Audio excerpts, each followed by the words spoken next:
do life with me. I forgot I changed the name of my channel. How did y'all feel about the new intro? You let me know down in the comments below how you feel about the new intro. I wanted to do a life update before I get started with the Carnival Sunrise review. I know a lot of people have DM'd me asking, was I okay? When was a new video coming out? Leaving comments and things like that. But I wanted, I'm a person, I'm a human. And I wanted everybody to know, what's going on with me, because I want to know what's going on with my YouTube, my favorite YouTubers, the people that I'm subscribed to, and kind of give y'all a little glimpse into what I've been going through, what's been, kind of like going on with me. So the first thing that has kind of been going on is my mom passed away unexpectedly. And that happened the middle of June, and it happened really suddenly. My sister and I got a phone call from a doctor saying, hey, if you want to say your goodbyes, now would be the time to do it. And we were confused because we had no idea what was going on. Now, my birth mother and I don't have the best relationship, and we haven't talked. So that part wasn't too foreign for me, but the fact that we got the phone call Wednesday evening, so we were, okay, we'll be there. We got up, slept on it, got up and, called each other.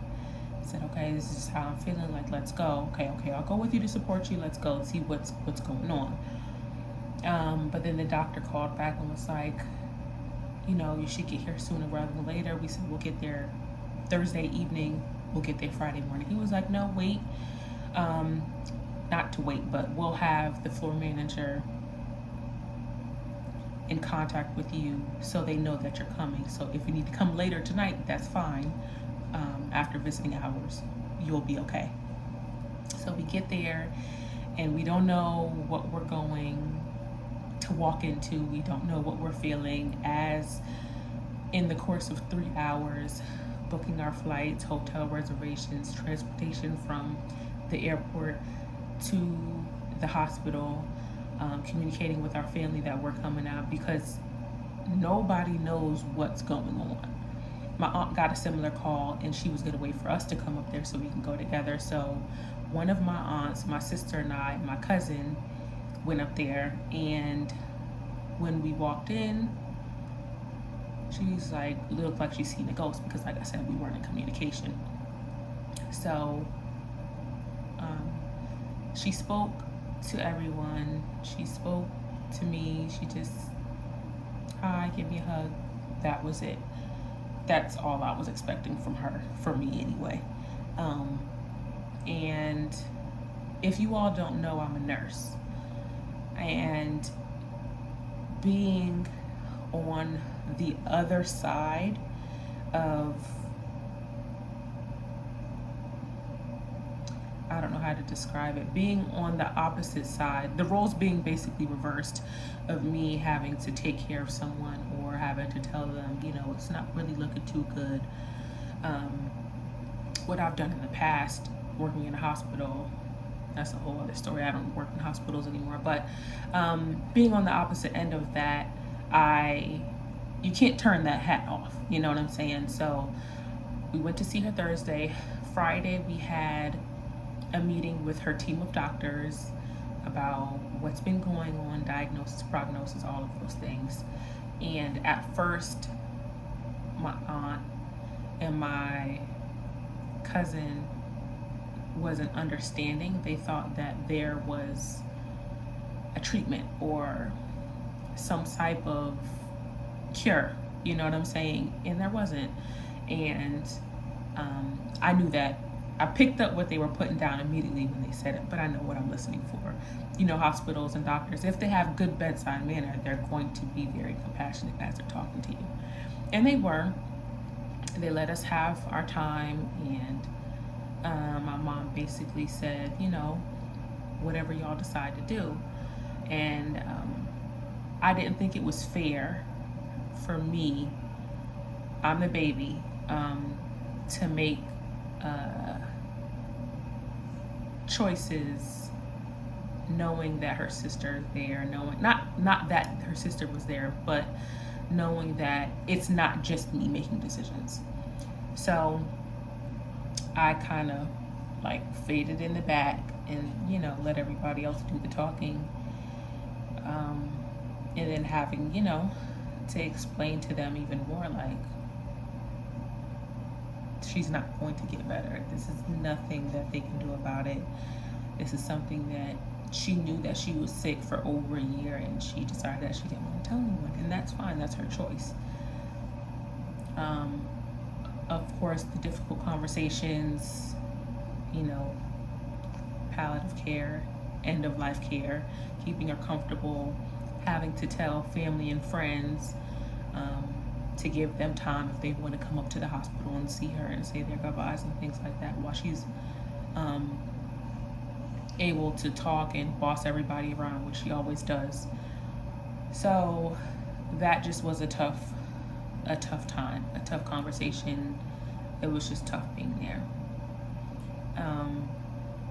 Having to tell my grandmother, just, a lot.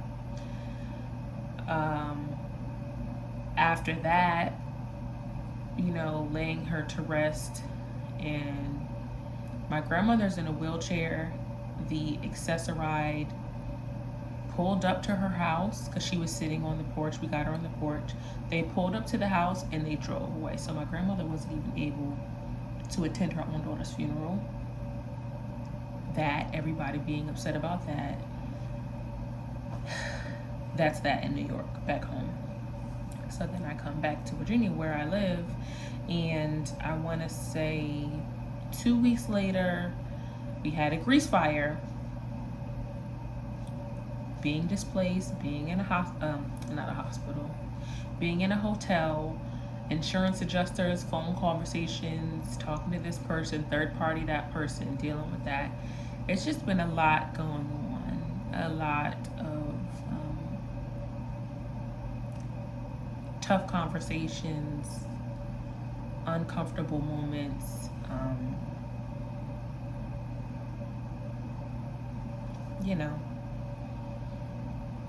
So if you all can, send me your thoughts, your prayers, your positive thoughts, your positive energy as I'm moving through this. Yeah, that's why I'm looking crazy, y'all. Can you see me? I don't have any lashes. I look like a naked mole rat. My nails are off. I'm just I'm here. I'm on autopilot, doing all of the things that I know I'm, my daily routine, but disassociating in the process. So there's that. I'm not gonna hold y'all up anymore. Let's get started with this Carnival sunrise.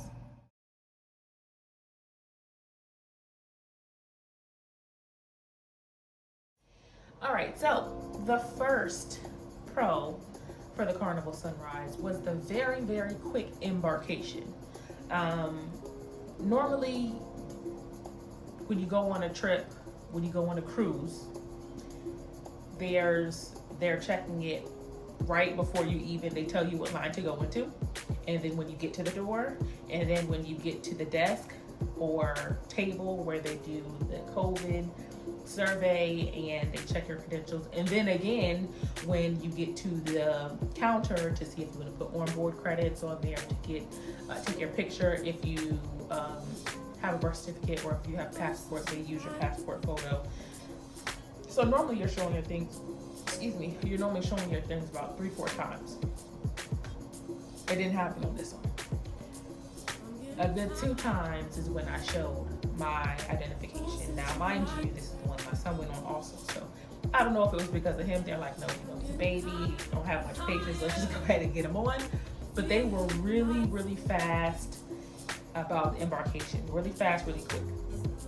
So that was the first pro of that Carnival embarkation, or the sunrise embarkation. The second one was surprisingly good. The food was better than normal in the main dining room and in the buffet. Normally, I'm an MDR girl at nighttime if I don't do specialty dining, because I don't want to have to get up and get food. I don't want to have to do that, but I did do it because I had to be more flexible, which you do with a kid, a toddler specifically, and it was good. It was good. It was fresh.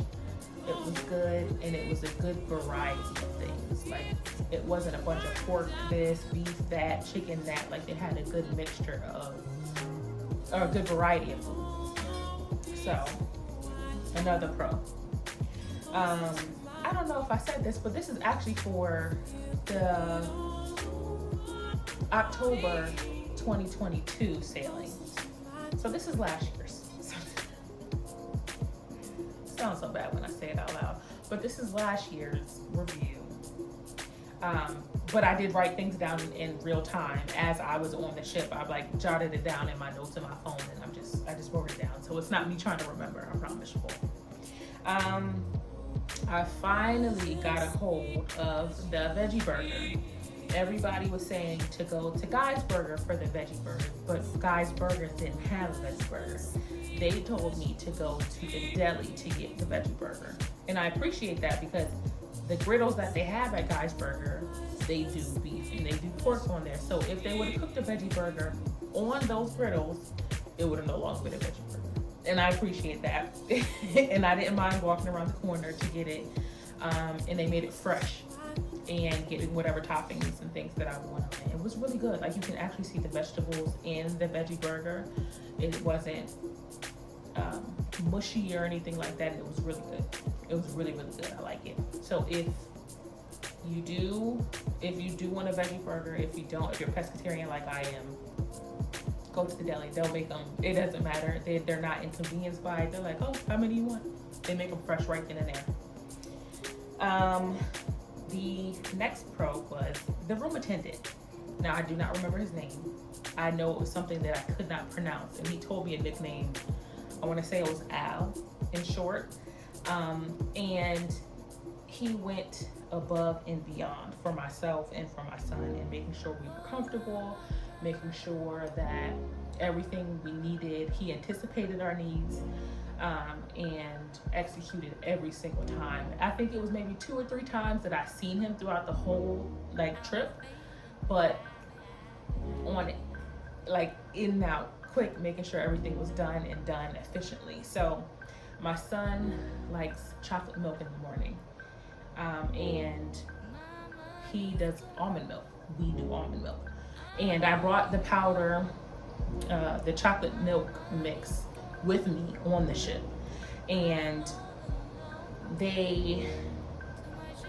I'm not going to say they don't have it, but it's hard to track down almond milk if you go to the buffet, or even if you go to the main dining room. It's really hard to track down. So what he did was, once I told him, the very next day, our first full day on, every day after that, he made sure he hand delivered almond milk in to our stateroom. And then the night before, he made sure to watch my son's, his little 8-9 ounce thermos. He made sure he hand washed it and left it dried out, so the next day it would be good for him. I think that's the best ever, because I've had little sponges with soap on them so I can wash the stuff out, because I bring a thermos as well. But he just did it. He did it. I had my sponges next to the sink, but he literally washed the thermoses out and I said, this man is amazing. I prepaid my gratuities, but I still left him a tip, because he just helped and made things a lot easier for myself on the cruise. And the first cruise, that was my son's first cruise, and just the transition and unexpected things that can go on. He was really, really good. Kudos to him. The next was my first experience with the kids camp, right? So I am a hands-on mom. He's my one and only son, and I was apprehensive about taking him to the kids camp because you can watch the YouTube videos, which I have before, Rich and Jazzy Life, and gosh, what was the other travel vlogger? I can't remember off the top of my head, but I watched theirs to see how like the kids camp goes, like how, you know, the procedures. So when you when you check in, when they see his age, they ask me to pre-register him for kids camp, so that'll kind of like lock my spot in, you know. Then when I got on, I got him, like, we got settled and stuff on the ship. We toured the kids camp. So what they did was they issued me out a phone, and they said, keep this phone. If it goes dead or the battery needs to be replaced, you give it to us, but you keep this phone this whole time. If he's not with us, if he's with you, you still hold on to that phone and just hold it until the end of the cruise. So I said, okay. And they asked his dietary needs. He's pescatarian, so I let him know no beef, pork, chicken, turkey, none of that. He loves fruits and vegetables, and I was gonna bring him snacks, and she was like, whoa, don't bring any snacks because other children may have allergies. And I didn't think about that. You know, you're just like, oh, let me bring his little favorite snack. I didn't think, but I was like, oh, okay. But she did have me bring a Ziploc bags for his pull-ups and wipes. And communication was amazing. Some of the older kids were playing around him, and he like he fell over, and he had like a little knot on his head, and she called. She was like, hey, just want to let you know, like, she sounded panicked. I was like, no, it's fine. I'm gonna come down. I'll be there in a second. And I got there, and he was like playing and fine, and I was like, are you okay? Like, you want to come with me? He was like, no. I was like, okay. So I let him finish playing. Another time was,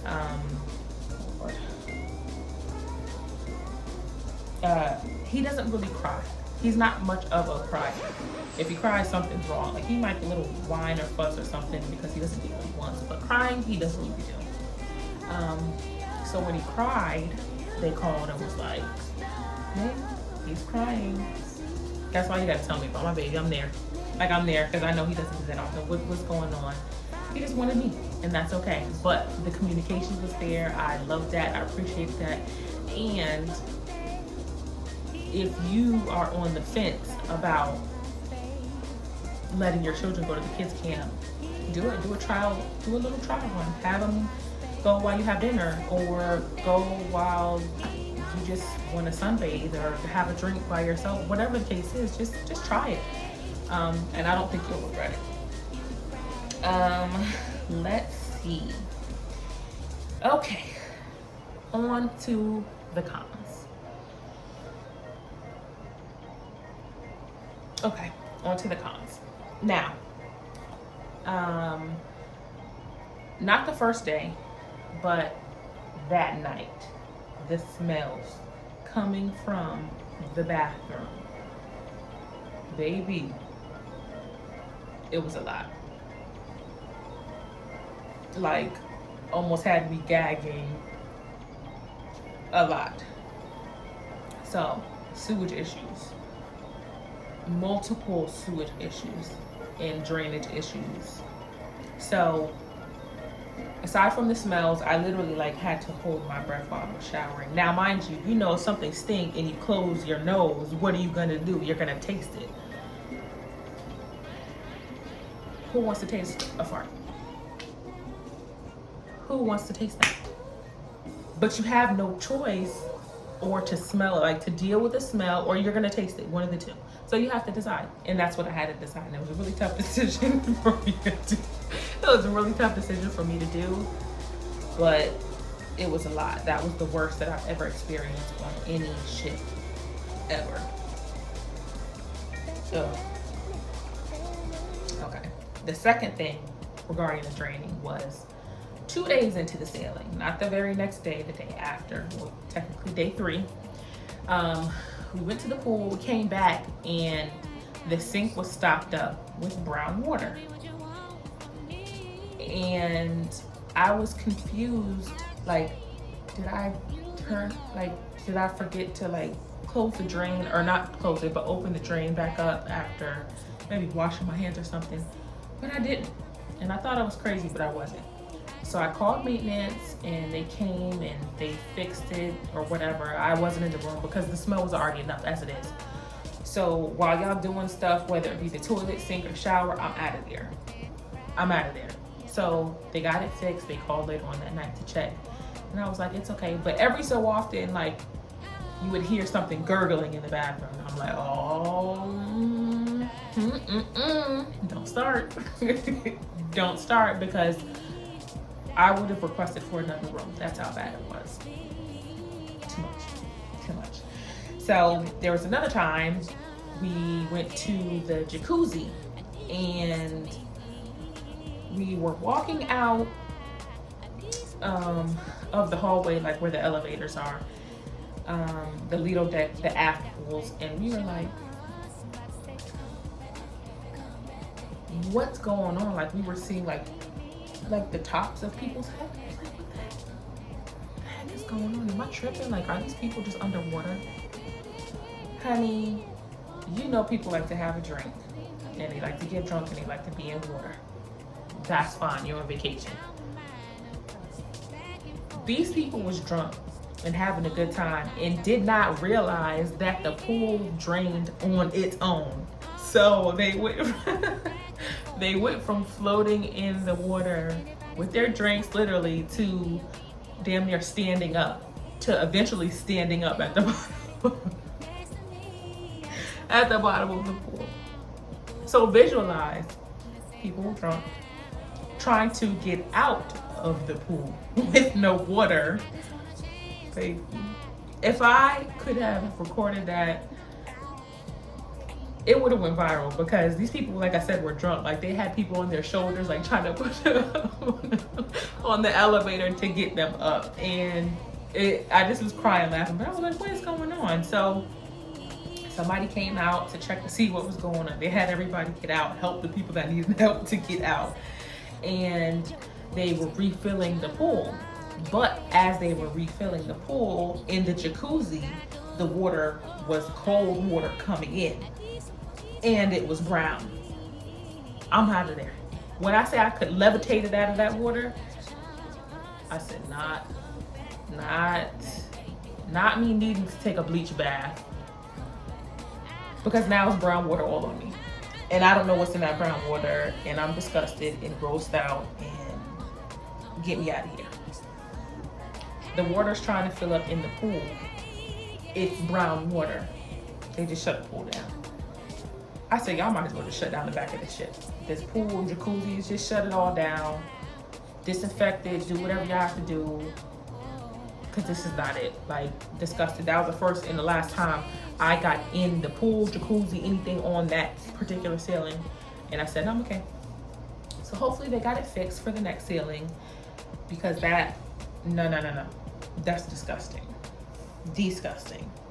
Another con was the ropes course was down the entire sailing.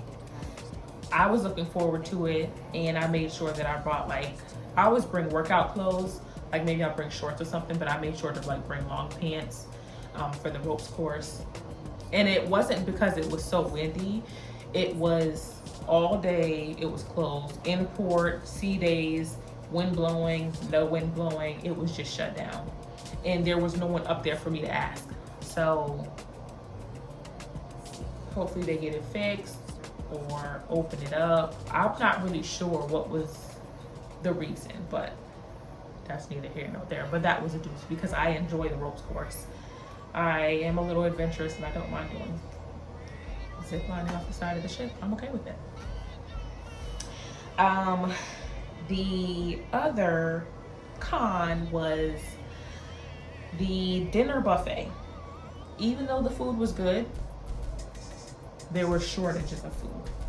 So there were people coming in. I think the buffets opened 5 to 9 or 5:30 to 9:30 or something like that. And we got there like 6-ish. as we were finishing and people were coming in, like the 7-8 crowd were coming in, there wasn't much food for them. And everybody's like, where's the food? Asking the attendants, and they're like, oh, we're going back. But the attendants kind of like went back and didn't come back out because they didn't have an answer. But there definitely was a shortage of food. Now, it wasn't full sailing, but nonetheless, they should have been prepared for however many people were going to be on board, either full capacity or half capacity or a quarter, it doesn't matter. They just were not prepared, and people were hungry that night. And I feel bad that they just, some people prefer the buffet, and it just wasn't an option that night. So I hope that those people that were on my particular sailing and were hungry and didn't find any options in the buffet found something else. The final con, which was a big one for me. If you remember in my previous vlogs, while I was sitting in the Lido deck eating, and I was like sweating while I was eating, the HVAC, the AC, whichever, in the main areas like the theater, the promenade, the Lido inside, the hallways when you come out of your cabin, it was hot. It was hot, like no fresh air circulating, like it was hot. And I was like, this is not normal. What is going on? They had fans in the hallways. They had fans on the Lido deck. They had fans in the main area because it wasn't working. So it was just circulating humid recycled air. This wasn't the move. The cabin, the AC worked in there. It worked fine. So I had mine up full blast and kicking, but it was fine. As far as the decor, she's an older gal, but you know, they keep it up. So the decor was fine.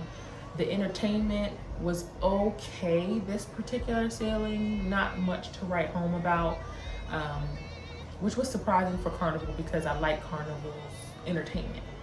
It just wasn't, or maybe I wasn't in the frame of mind to enjoy it because I was in mommy mode. So keep that in mind.